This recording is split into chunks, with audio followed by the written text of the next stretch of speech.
एक नाटिका प्रस्तुत करने जा रहे हैं। हमारी रोजमर्रा की तकलीफें, परेशानियां, वाद विवादों पर आधारित यह नाटिका है और हमारे दुखों के समाधान भी हमें जहां मिलेंगे, यह सब इस नाटिका द्वारा हम आप सभी श्रोतागणों तक पहुंचाना जा रहे हैं। तो आइए देखते हैं।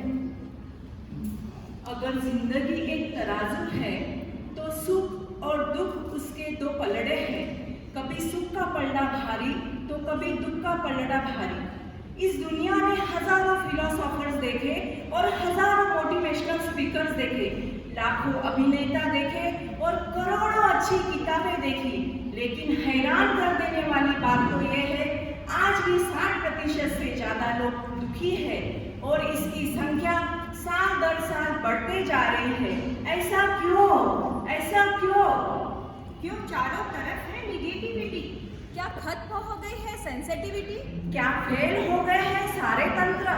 जिंदगी का क्या है मंत्र? दुख और दर्द से कौन बचाए, सुख शांति का क्या है उपाय? कोई तो आके हमें बताए, कोई तो आके हमें बताए।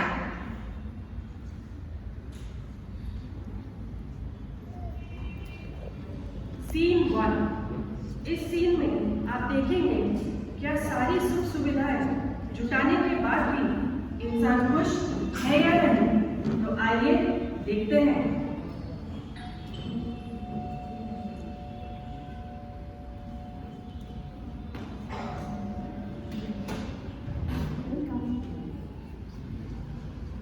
आइए ना, आइए सर। ये है मेरा बेटा जय।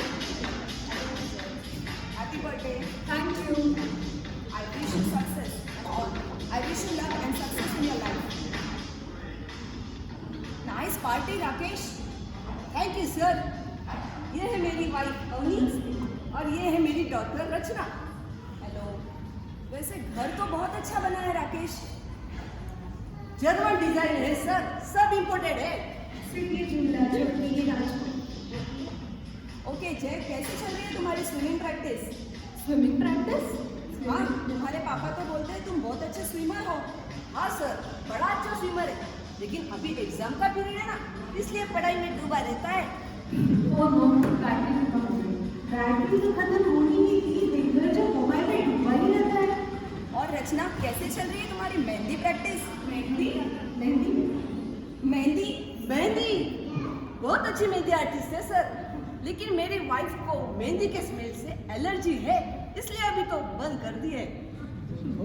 आइए ना, आइए सर, बैठिए। नहीं नहीं, मुझे काम है, मेरे को निकलना होगा। अगली बार डिनर का प्लान बनाते हैं। ऑफ कोर्स सर, मेरी wife is very nice cook. Nice cook? Nice cook. Okay, next time पक्का मिलते हैं। Bye bye sir, bye bye sir. Nice cook? तुमने लास्ट टाइम किचन में कब देखा मुझे? अरे करना पड़ता है आनी, अभी तो प्रमोशन का चांस है। अगर प्रमोशन हो जाएगा तो लाइफ सेट हो जाएगी। और कितनी लाइफ सेट कर ली है तुमने? अरे ये क्या मैं मेरे लिए कर रहा हूँ, तुम्हारे लिए, अपने बच्चों के लिए तो कर रहा हूँ। तुम तो हमेशा ही कुछ ना विचित्र। अरे आनी सुन तो, बोलो रचना। डैड, कौन सा परिवार? जय को तो मैंने सेल्फी लेते वक्त स्माइल करते हुए देखा और मोम को तो कोई फर्क ही नहीं पड़ता, आप घर 10 बजे हो या 12 बजे। और डैड, आप ये बताइए, आपने मेरे साथ बैठ के अच्छे से बात कब की थी? ये क्या बोल रही हो तुम? अरे इतना सब कुछ होता है, इतना सब कुछ है अपने पास खुश रहने के लिए, और क्या चाहिए? डैड, भले ही हम बाहर से खुश लग रहे होंगे, पर क्या हम अंदर से खुश है? इतना सब कुछ होते हुए भी मैं खुश नहीं हूँ।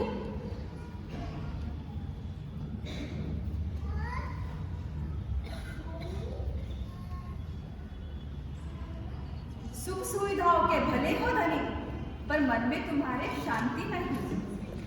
सुख सुविधाओं के भले हो धनी, पर मन में तुम्हारी शांति नहीं। अंदरूनी विचार लड़ाई लड़ते रोज, कौन कराए सही रास्ते की खोज। दुख और दर्द से कौन बचाए, सुख शांति का क्या है उपाय? कोई तो आके हमें बताए, कोई तो आके हमें बताए। सीन 2। 3 दोस्तों में बढ़ते हुए वाद विवाद को दर्शाते हुए यह सीन से आप सभी रिलेट कर पाएंगे। तो आइए देखते हैं।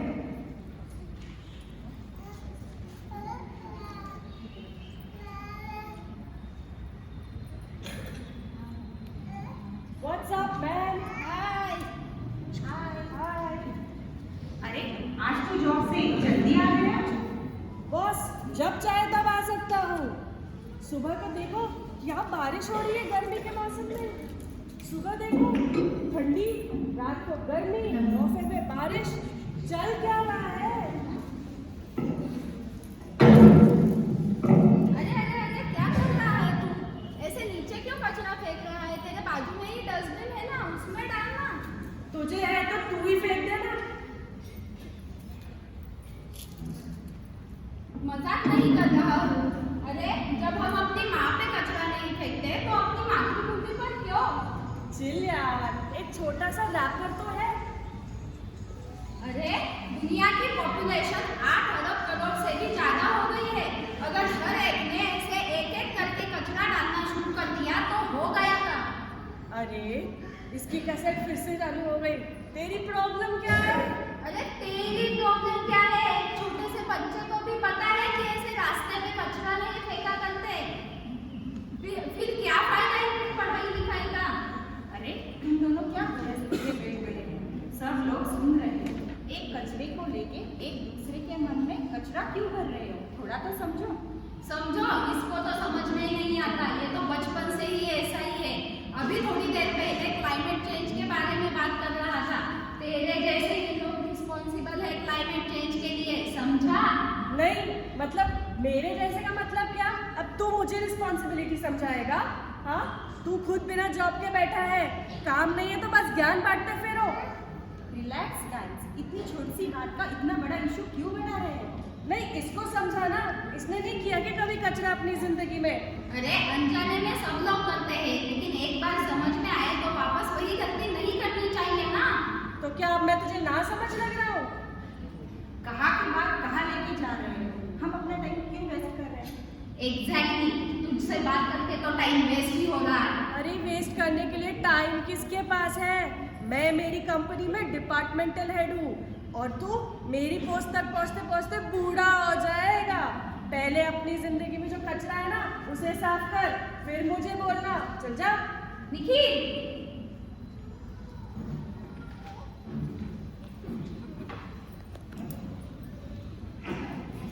तर्क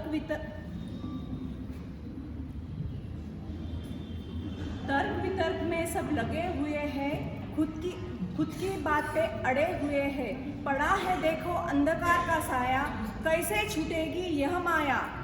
दुख और डर से कौन बचाए, सुख शांति का क्या है उपाय। कोई तो आके हमें बताए, कोई तो आके हमें बताए। सीन 3। एक माँ और बेटी का रिश्ता मोह के धागों से बंधा हुआ होता है और जब परिवार में किसी के वियोग का समय आता है तो सब कैसा महसूस करते हैं, यही हम इस दृश्य द्वारा दर्शाने जा रहे हैं। तो आइए देखते हैं।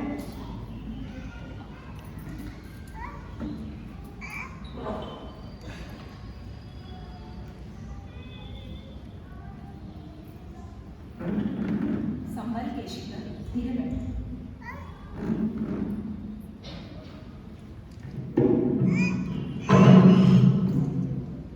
मम्मी सब ठीक तो है ना? पापा डॉक्टर ने क्या कहा?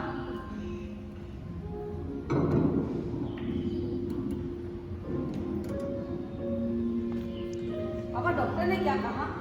डरने की कोई बात नहीं है, सब ठीक है। उसे झूठ मत बोलो, आखिर सच्चाई कभी ना कभी तो बतानी पड़ेगी। बेटा मम्मी का ट्यूमर वापस आ गया है। हमारे पास बहुत समय नहीं है, शायद 2, 3 या 4 महीने बस। नहीं पापा नहीं, आप झूठ बोल रहे हैं। ऐसा नहीं हो सकता। मम्मी हमें छोड़ के कहीं नहीं जा सकती। मम्मा ऐसे कैसे हो सकता है? मृत्यु हमारे हाथ में नहीं होती सोना। मम्मा आप चलो मेरे साथ। मेरी बात तो सुनो।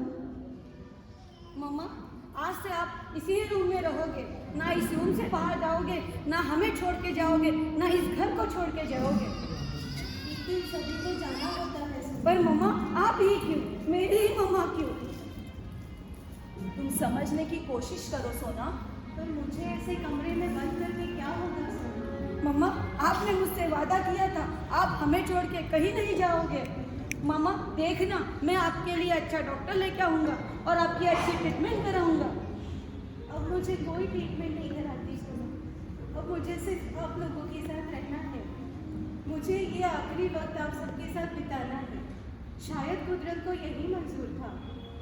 मम्मा, मेरे होते हुए आपको मुझसे कोई जुदा नहीं कर सकता, कुदरत भी नहीं। सोना, रुको सोना।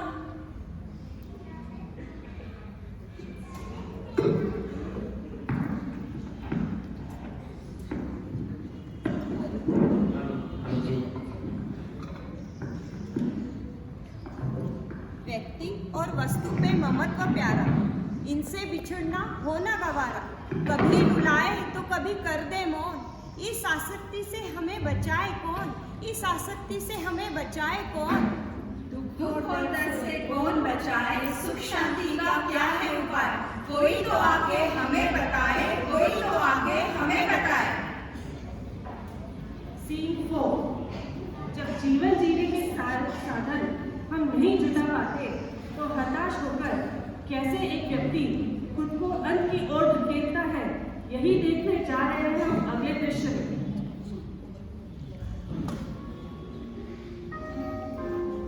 प्लीज सर प्लीज मेरी बात समझने की कोशिश कीजिए। Hello, I give my best. Please sir, hello hello. क्या हुआ? कुछ नहीं यार, कोई जॉब इंटरव्यू में बुलाने के लिए तैयार ही नहीं है। इट्स ओके, रिसेशन है, मार्केट अभी डाउन है। कोई रिसेशन नहीं चल रहा है, डाउन तो मेरा लक है। जिन सभी लोगों की जॉब मेरे साथ चली गई थी, उन सबको एक नया जॉब मिल गया है और मुझे नहीं मिला। देख मेरे दोस्त, ये अभी वर्क स्ट्रेस लेने का नहीं है, दवाई खाने का। सब ठीक हो जाएगा। सब ठीक हो जाएगा? 10 महीने से मेरे पास जॉब नहीं है, 7 महीने से मैंने अपने घर का EMI नहीं भरा है। अब तो साक्षी भी अपने मायके चली गई। तुझे पता है, कल बैंक वाले आ जाएंगे और मेरा घर सील कर देंगे। 10 महीने से यही चल रहा है। 10 महीने पहले मेरे पास घर था, गाड़ी थी, बंगला था, फैमिली थी, एक रिस्पेक्टफुल जॉब था, और अब जीरो। इट्स ओके, डॉक्टर ने स्ट्रेस लेने को नहीं कहा है, टेंशन मत लो। तो क्या करूं मैं? देख मेरे हर एक की जिंदगी में एक डाउनफॉल तो आता है, हर एक की जिंदगी में एक डाउनफॉल तो आता है। तू टेंशन मत ले, घबरा मत। मैं मेरे दोस्त से पैसे की बात करके आता हूँ और दवा ले लेना। और हाँ, be positive, okay? Be positive बस बोलना आसान है। बी पॉजिटिव बस बोलना आसान है, सब कुछ ठीक हो जाएगा। बस बोलना आसान है, नथिंग इज इम्पॉसिबल। तो लो, मैं बोलता हूँ, एवरीथिंग विल बी फाइन, सब ठीक हो जाएगा, सब ठीक हो जाएगा। हुआ? कुछ नहीं हुआ ना? बस बोलने से कुछ नहीं होता है। मेरी उम्र के सारे लोग एक खुशहाल भरी जिंदगी जी रहे हैं, और मैं फिर से शुरुआत करूं? This is not possible. It is not possible from my side. I can't do this. मुझे समझ में नहीं आ रहा है मैं क्या करूं। अब मुझसे नहीं होने वाला है। अब एक गोली से काम नहीं चलने वाला है। अब तो ये पूरी बोतल लेनी पड़ेगी।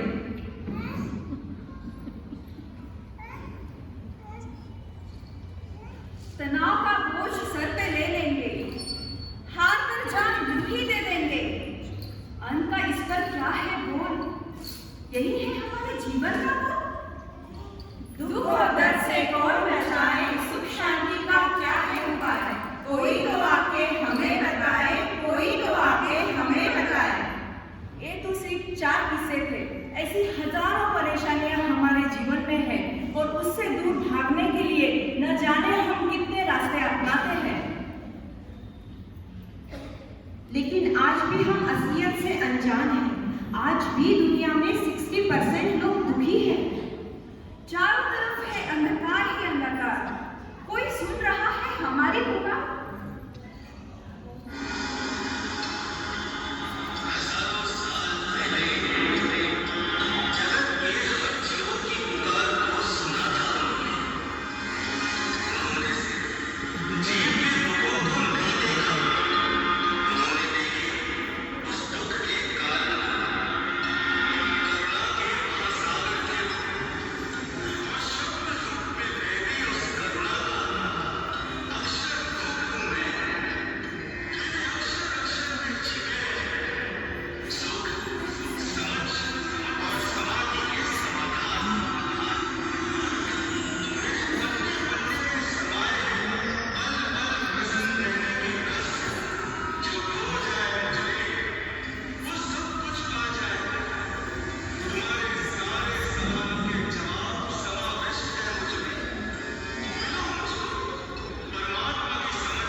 अब हम सब प्रॉब्लम्स के सॉल्यूशन सीन बाय सीन आपके समक्ष लाने जा रहे हैं।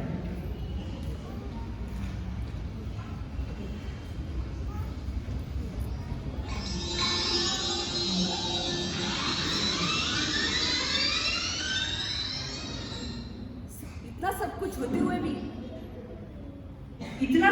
होते हुए भी मैं और मेरा परिवार दुखी है।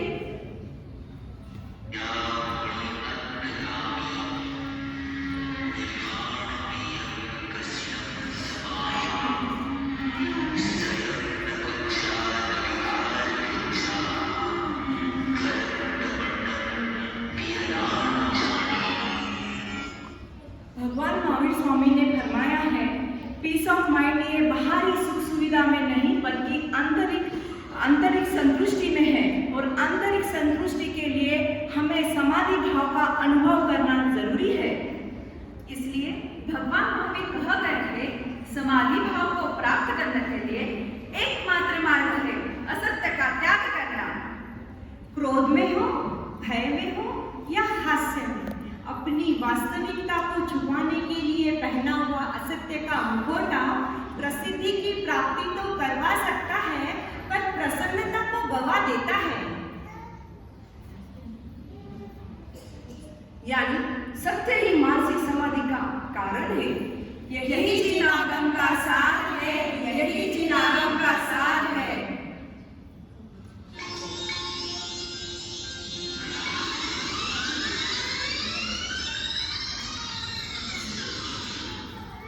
पहले खुद की जिंदगी में जो कचरा है ना उसे साफ कर, फिर मुझे बोलना। चल जा।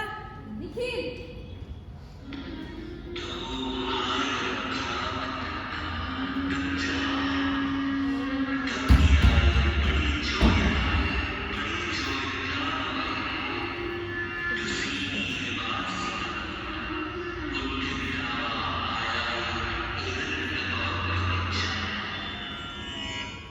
भगवान महावीर स्वामी ने फरमाया है, जब हमारी विचारधारा या हमारे अपनों से नहीं मिलती तब संबंधों में आए हुए मतभेद ये मनभेद में परिवर्तित होने लगते हैं।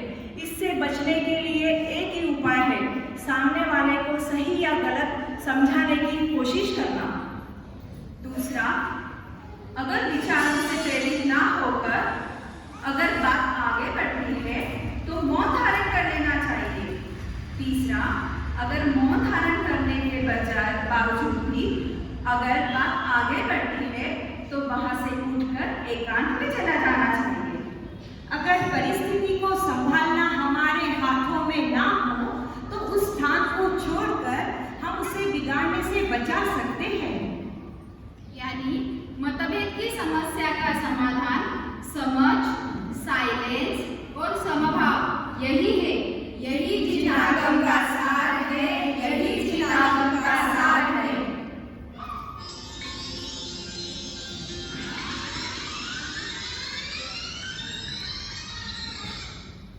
मेरे होते हुए आपको मुझसे कोई जुदा नहीं कर सकता, कुदरत भी नहीं।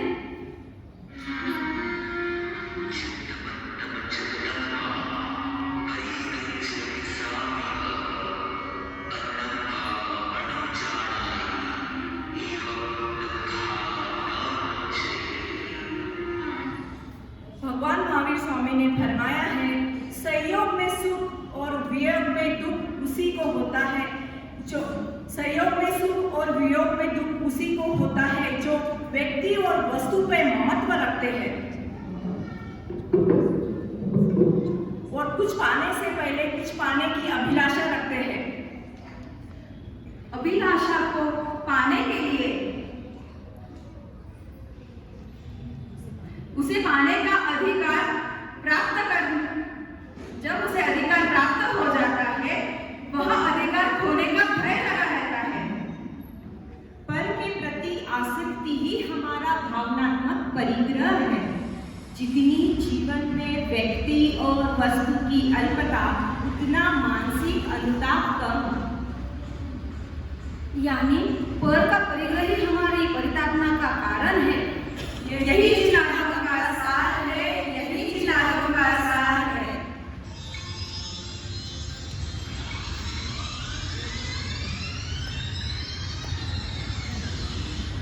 ऐसे मर मर कर जीने से अच्छा है कि मैं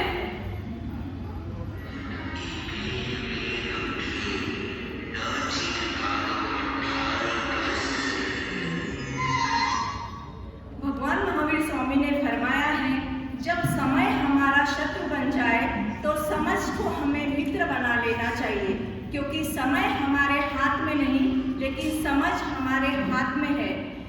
प्रारब्ध हमारे हाथ में नहीं लेकिन पुरुषार्थ हमारे हाथ में है। समझ और सहन शक्ति का समन्वय अशक्य को शक्य बना देता है। अपने स्वयं के अंत के बजाय समस्या के अंत को पार करना ही समझदारी है। याद रखना, जगत का एक भी दुख शाश्वत नहीं है। दुख आया ही है जाने के लिए। यानी समय सही ना हो तो समझ को ही अपना साथी बना लेना चाहिए। यही जिनागम का सार है, यही जिनागम का सार है।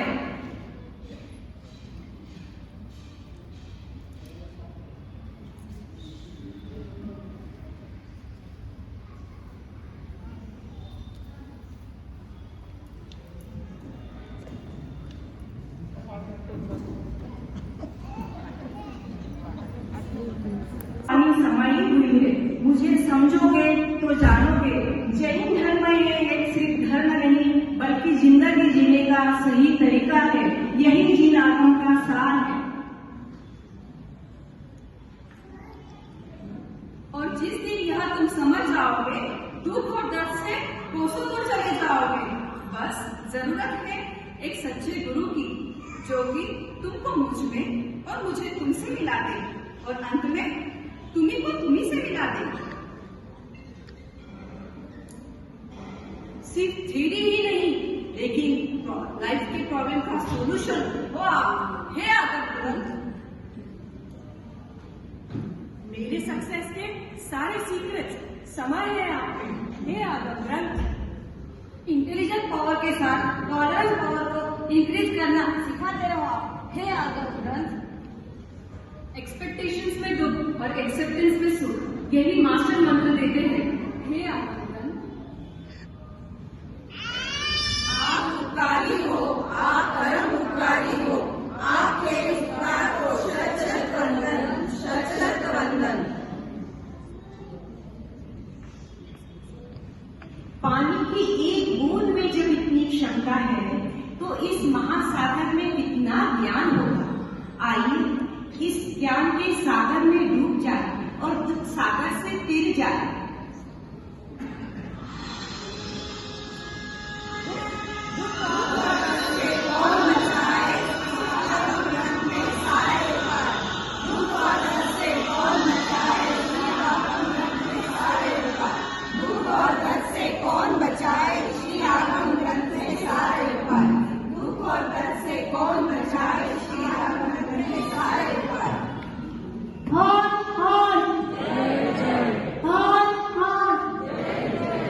अभी आपको ऑपरेशन पर्व के अंतर्गत सभी समस्याओं का समाधान भगवान महावीर के जन्म दिवस के ऊपर मिल गया है।